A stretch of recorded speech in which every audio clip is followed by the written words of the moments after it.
Və lakin namaz. Bu Allahdan Peyğəmbərə qoyulan bir ibadətdir.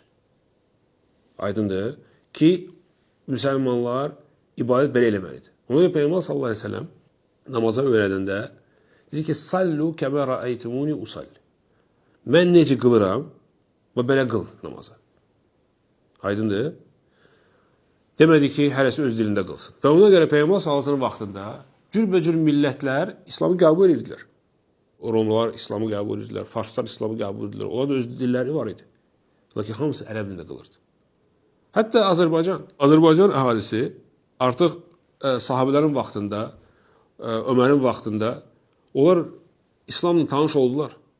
Artıq Osmanlı radiyalarının vaxtında İslamı qəbul edilər. Lakin hamısı necə burada başladılar namaz qılmağa? Ərəb dilində. Ərəb dili, yəni bu ərəb dili deyil, bu Peyğəmbərin namazıdır. Peyğəmbərin sallallahu əleyhi və səlləm namazı belə olub. Ona görə ən ilk millətlərdən, İslamı qəbul edən millətlərdən biri Azərbaycan milləti oldu. Necə onun tarixçiləri qeyd edir ki, Osmanlı radiyalarının vaxtında artıq onlar İslamı qəbul eləmişlər. Və başqa millətlər. Heç kim onlardan demədi ki, niyə görə biz öz dilimizdə qılmıyıq? Yaxşı, sual niyə görə? Birincisi, cavab. Peyğəmbər sallallahu əleyhi və səlləm namazı belə öyrətdi və dedi ki, mənə kimi qılın. Bu bir dənə məsələ, bir dənə cavab. İkinci cavab.